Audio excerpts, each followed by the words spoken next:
Seguimos aquí en Poder Pensar y le estamos dando la bienvenida a Facundo Cladera, les habíamos anunciado, secretario general de ADEOM. Por estas horas, bueno, se está hablando mucho de algunos temas aquí en Montevideo que tienen que ver nuevamente, por ejemplo, con el tema de la limpieza. Ayer, en un hecho prácticamente inédito, el propio intendente de Montevideo, Daniel Martínez, pidió disculpas a los vecinos de los barrios afectados por la acumulación de basura, porque, bueno, termina reconociendo, ahora se lo vamos a preguntar a Facundo, de que existe un problema que tiene que ver con la flota de camiones de la Intendencia de Montevideo que hoy está saliendo a la calle. Gracias por acompañarnos. Muchas gracias a ustedes. Eso lo han denunciado ustedes. Ahora Martínez parece, de alguna forma, bueno, blanquear la situación, es decir, es como ha planteado ADEOM, prácticamente no la mitad, pero muy cerca de la mitad de los camiones no están en condiciones de trabajar, de operar. Bueno, eso ha sido históricamente un reclamo del sindicato, lo fue en el final del gobierno de Ehrlich, donde el propio director de limpieza, el entonces director Eduardo Pereira, había planteado que la inversión en limpieza había sido muy pequeña. Inclusive nosotros tomamos la medida sindical del corte de horas extras porque se venía abajo la flota y de alguna manera quisimos hacer una medida de fuerza para que se entendiera que hay que invertir en limpieza, no había gente, era una gestión que se basaba en horas extras. Por supuesto se nos culpó de todo, como ha sido hasta ahora sistemáticamente, y de hecho quiso ser esta administración seguir ese mismo modelo porque en la primera paralización que nosotros tomamos, el director de limpieza, Néstor Campal, salió a decir que la ciudad estaba sucia por los paros de ADEOM. Obviamente, de alguna manera se fue cayendo ese argumento en el momento en que creo que todo el mundo se empezó a dar cuenta de que en realidad ADEOM estaba tomando medidas de paralizaciones, pero fue una medida de paralización de 24 horas en el momento que fue el paro del PIT-CNT, después hubo una asamblea general que no llegó a ser un paro de 24 horas, después hubo una serie de asambleas sectoriales que se planteaban paros distorsivos de parte de Campal, pero en realidad no fueron paros distorsivos porque se paraba un sector para hacer una asamblea y ese sector seguía trabajando. Hoy en día limpieza tiene 4 cantones, uno que es el grande de buceo, que es el que levanta los contenedores, la parte de levanta contenedor lateral, que es la que mayor problemas tiene porque la flota más desgaste tiene. Pero, sin embargo, se amplió la red de contenedores en junio, entre marzo y junio, a 3.000 contenedores más. Con los mismos camiones para levantar. Con los mismos camiones en el estado en el que estaban. ¿Qué pasa? Se empezó a sobreexigir esos camiones. Y bueno, nosotros en ese momento, cuando se dijo, en realidad no se dijo, se aumentó la cantidad de contenedores, no se le consultó, por supuesto, a los trabajadores. Nosotros denunciamos que era un disparate, tomando en cuenta cómo venía manejándose el circuito de la limpieza, aumentar la cantidad de contenedores. Ahí bueno, había una serie de regímenes de trabajo que tenían compañeros de Usina 3, que son los que hacen levante trasero, que hoy hacen lo que se llama zona limpia, que es alrededor del contenedor, que son zona 3, Usina 3, Cantón 2 y Haití, la calle Haití, que es la parte de región oeste. En realidad ahí se hace el levante trasero y se hace las ferias. Antes se hacía recolección manual ahí. La recolección el camión manual, que se tira las bolsas detrás del camión, digamos, a mano. Es un camión compactador que tiene el ingreso de la basura por la parte de atrás, se tiran las bolsas, compacta y después se siguen tirando. Hay camiones que llegan a tener 8 o 9 toneladas de basura, o más. Hoy en día lo que están haciendo básicamente, como los contenedores no los pueden levantar porque tienen el 70% de la flota, hoy llegamos a tener el 50%, ahora se arreglaron algunos camiones, pero obviamente se reparan los camiones y los camiones vuelven a entrar porque además tienen un circuito de limpieza, el circuito de la limpieza que es departamental, digamos que es pública.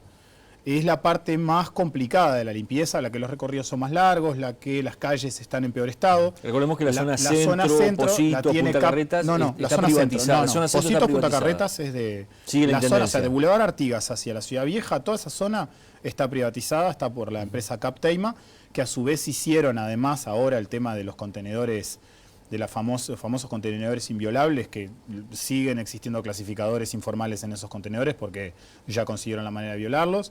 Se sigue tirando basura alrededor del contenedor y lo siguen prendiendo fuego. O sea que eso que se suponía iba a ser la panacea y que iba a modificar el circuito de la limpieza sigue siendo el mismo. La mugre sigue estando en la zona sur, en la zona centro también, pero evidentemente lo que nosotros venimos denunciando y por lo cual venimos reclamando remunicipalizar la zona centro no es antojadizo, no es un tema solamente reivindicativo, sino que es la parte en que la limpieza es más redituable para la Intendencia. Es la parte que tiene mayores ganancias, que los circuitos son más cortos, que en realidad lo único que hacen es dirigirse a la usina Volcar, pero están más que nada en la zona centro y se dirigen por las arterias que están en mejores condiciones. Y bueno, obviamente que hay definiciones políticas, como ahora, por ejemplo, está la aspiradora gigante esta que se ha publicitado, que pertenece a una empresa privada, no es de la Intendencia. Los compañeros municipales que hacen zona limpia lo hacen con pala y con escobillón. Se han contratado algunas ONGs para hacer este plan de impacto de limpieza. Y obviamente si la justificación es que la Intendencia no tiene plata y que por eso no se pueden poner los camiones en condiciones, entendemos que que contratar empresas privadas como que de alguna manera se contradice con ese planteo. Está saliendo un promedio de 20 camiones aproximadamente a trabajar por día. Más o menos, sí. O entre un poco 19, más. 18, no, más de 20 no, porque hay 14, estamos hablando siempre levanta contenedores. Eso quiero aclararlo porque los camiones de levante trasero están funcionando. Si bien tienen algunos problemas, están funcionando. El problema son los levanta contenedores, son los más complejos. Hay 14 circuitos en la zona oeste y 14 circuitos en la zona este. Hoy están saliendo, 9 en la zona este y 10 en la zona oeste. Es en realidad bastante eventual, porque a veces salen menos y a veces salen un poco más, depende en base al mantenimiento, las reparaciones que se hacen, pero bueno, obviamente, si uno tiene un auto nuevo y lo arregla, el auto funciona perfecto. Si uno tiene un auto viejo, un día se le rompe el carburador, al otro día se le rompe la puerta, al otro día se le rompe el caño escape, al otro día se le rompen las luces. Bueno, con los camiones nuestros está pasando eso. O sea, ya están en una situación que no pueden estar funcionando y a su vez están trabajando sobreexigidos. Entonces, ¿son camiones que son tan viejos? ¿De qué? No, bueno, sí, algunos son de hace 10 años, hay otros que son más nuevos, hay unos que son de hace 3 años, pero los camiones de hace 3 años andan en los 400.000 kilómetros. Estamos hablando de una flota que trabaja de mañana, de tarde y de noche. Y que obviamente ahora con el tema de que hay pocos camiones están trabajando en forma permanente. El intendente ha dicho que para mitad del año que viene vendrían camiones nuevos o se haría un recambio. Bueno, eso es lo que se nos planteó. Inclusive los 3.000 contenedores, que se amplió la zona de contenedores en la época de Ana Olivera, supuestamente eran para cambiar los contenedores que estaban mal. Y en vez de cambiar los contenedores que estaban mal, se tomó la definición política de ampliar la zona de contenedores. Con respecto a los camiones, sí, el intendente nos ha dicho que van a renovar la flota, situación que nosotros estamos completamente de acuerdo y que estamos completamente de acuerdo con la inversión en limpieza, pero también entendemos que hay políticas después que hay que seguir adelante que llevan a que la situación funcione. Entonces hoy lamentablemente tendríamos que estar discutiendo la plataforma, tendríamos que estar discutiendo en la opinión pública la situación general del presupuesto, donde va a estar no solamente la inversión en limpieza. La Intendencia presta miles de servicios a la población y no solamente precisa limpieza e inversión, precisa alumbrado, inversión, precisa vialidad, inversión, precisa áreas verdes, inversión. Las policlínicas, que si bien ahora parece que pasan a ACE y eso hace que las políticas sociales se reduzcan, también precisan inversión. O sea, todos los servicios de la Intendencia. Inclusive hay una política general que se plantea cuando se privatizan no solamente las empresas públicas, sino los servicios públicos, que bueno, dejarlos caer, hasta que llegan a un momento en que son irrecuperables. Y entonces ahí es donde se aplica la ley o el argumento de la ineficiencia de la gestión, de la ineficiencia del trabajo público, en realidad. Contame, ¿qué está planteando ADEOM en materia salarial? Bueno, nosotros nos planteamos en la plataforma que votamos en agosto que el sueldo mínimo municipal llegue a la media canasta básica. Obviamente que... Estamos hablando de cuánto dinero aproximadamente. Y bueno, la única canasta básica que existe, porque el INE no ha hecho ese cálculo, la única que existe es la de búsqueda, pero hoy está en 60.000 y pico. O sea, estamos hablando de cerca de unos 30.000 pesos como sueldo mínimo. En realidad hay un componente importante del sueldo de los municipales en forma promedial que tiene que ver con partidas. O sea, el municipal cobra el sueldo base y partidas. De diferentes tipos, no todos las cobran, muchos cobran solamente el sueldo base, que eso es lo que forma la desigualdad. ¿Cuánto es un sueldo base hoy de la Intendencia de Montevideo? Y el grado 1 son 18.100, creo, 18.000 pesos por 6 horas. 5 días a la semana, o sea, por 30 ¿Estamos hablando de dinero en la mano? No, estamos hablando de bruto. A eso hay que sacarle el Montepío, hay que sacarle el porcentaje de seguro de salud. Después, cuando se presupuesta, cobran un 30% de lo que se llama la compensación unificada, que es una partida que tenés que cumplir con ciertos requisitos para cobrarla. Pero después, por la vía de los hechos, lo que sucede es que como hay menos personal de que la Intendencia precisa, después hay partidas que están sujetas a mayor horario, otras que están sujetas a compromiso de gestión, otras que están sujetas a recaudación. Bueno, hay toda una serie de partidas. Intendencia hizo un estudio que nos brindó a nosotros, donde en forma promedial hay un componente mayor de partidas que de sueldo base. Pero claro, el sueldo base es lo que el trabajador tiene seguro. Lo otro en realidad es lo que se llamaría un salario variable. Por lo cual nosotros, una de los planteos que tenemos para llegar a esa canasta básica es la incorporación de partidas al sueldo, que en realidad no tendría un mayor costo. O sea que no es que se solicita un sueldo mínimo de 30.000 pesos a rajatabla en base a los incrementos salariales. Hay toda una serie de componentes que nosotros queremos discutir y que, bueno, que la Intendencia ha planteado, por lo menos hasta ahora, su desacuerdo en esas discusiones. ADEOM ha sido seguramente uno de los sindicatos más golpeados y peor vistos desde la opinión pública por algunos conflictos, sobre todo conflictos que se ven muy a flor de la calle, de la vida cotidiana, cuando, por ejemplo, pasa esto con la basura, los momentos que ADEOM ha tomado ese tipo de medidas. ¿Cómo lo analizan en la interna y cómo ven ustedes que los están observando hoy los ciudadanos de Montevideo a los representantes del sindicato? Bueno, ahí hay dos componentes que tienen que ver con... El primero, la historia.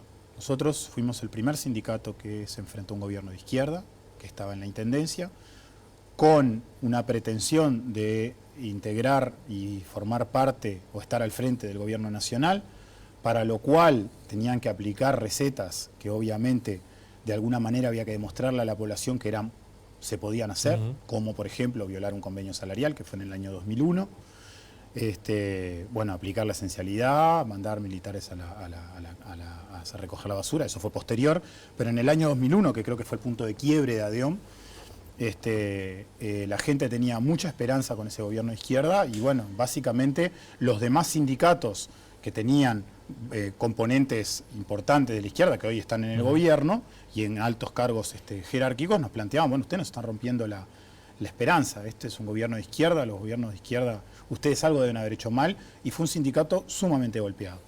Eso por un lado. Por el otro lado, la Intendencia presta tantos servicios a la población que obviamente una medida de paralización tiene un impacto grande, no solamente en la basura. Nosotros realizamos una paralización y acá se paralizan espectáculos, se paralizan servicios importantes, se paralizan trámites. Hoy en día la licencia de conducir se está entregando prácticamente de un día para el otro. Antes la gente estaba acostumbrada a esperar mucho tiempo con respecto a las partidas de registro civil. Y que en realidad, en el caso, por ejemplo, de inspectores de libreta de conducir, era un servicio que venía decayendo mucho y fue por iniciativa de los trabajadores que se planteó un sistema de gestión para que funcionara como funcionara. Y en ese momento fue la administración la que, como entre comillas, se llevó los laureles. Nos quedan unos minutitos nada más. ¿Se viene una ola de conflicto con ADEOM Montevideo? Bueno, no sé si una ola de conflicto. Nosotros esperamos que no se venga una ola de nada. Nosotros hoy tenemos una bipartita que, bueno, de alguna manera pretende por lo menos llegar a... Nosotros ya tuvimos una propuesta concreta del intendente, ya teníamos los lineamientos generales de lo que tenía que ver con salario, que lejos estaban de nuestras pretensiones. Tuvimos una presentación del presupuesto que en realidad básicamente no contempla o contempla muy poco los aspectos de la plataforma. Tuvimos una reunión el otro día donde no se avanzó mucho, inclusive algunos temas que teníamos certeza como la presupuestación en el 2017, en realidad se dijo que era a partir del 2017, o sea que podía ser perfectamente en el 2018 y no se sabía cómo, con qué mecanismo, porque la Intendencia sigue insistiendo que tiene un déficit importantísimo de dinero y que no tiene plata, que es discutible porque habría que ver todo el dinero que entra a la Intendencia hacia dónde va. Y después, por otro lado, tenemos la discusión en la Asamblea General del día de mañana, donde tenemos que marcar una estrategia a muy corto plazo, porque tenemos el presupuesto se presentó. Si hay alguna modificación se va a realizar hasta mediados de diciembre, después se envía a la Junta, la Junta lo aprueba y ese es el presupuesto quinquenal. En el último segundo, ha muerto un trabajador municipal hace pocas horas, el fin de semana, en el cementerio central. ¿Ustedes creen que hay responsabilidad de la Intendencia en eso? Y se habló de presentar una denuncia penal incluso. Sin dudas. Nosotros entendemos que la Intendencia es responsable por omisión, por lo menos por omisión. Nosotros lo que hicimos fue presentar una denuncia penal, la misma que habíamos presentado para el caso de Gustavad. Otro trabajador que murió en un taller municipal. Que murió en el 2013, José Gustavad. En 2014 murió Alonso, un inspector de tránsito que protagonizó un accidente con una moto. Y en el 2015 estamos con el fallecimiento de este compañero. Nosotros hemos denunciado las condiciones de trabajo de los sectores municipales que han tenido muchísimos años de falta de inversión. ¿En ese cementerio qué pasa en ese caso? Ese cementerio es uno de los cementerios más viejos, que obviamente requiere mucho más mantenimiento. Inclusive en el cementerio del buceo las tapas nuevas de los nichos son de aluminio. Acá estamos hablando de tapas de mármol que son muy pesadas. Y obviamente el sistema de cierre son sistemas viejos.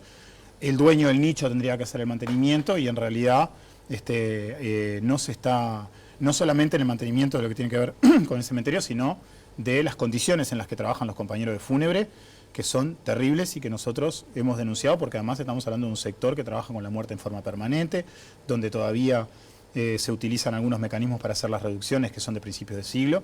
Entonces estamos hablando de discutir políticas de seguridad y no basta solamente con poner unos mangos, como se está planteando, que en realidad tampoco es mucho para lo que necesita la parte de seguridad laboral, sino que estamos hablando de discutir una política de seguridad que se siga adelante. Y bueno, la política de seguridad es fundamental, preponderante y es bipartita. Gracias por haber venido hoy. Muchas gracias a ustedes. Nosotros hacemos la pausa, después vamos a recibir a Richard Reed, dirigente histórico de la FOEB, acaba de acordar la bebida. Bueno, vamos a conversar con él de ese y otros temas. Ya regresamos.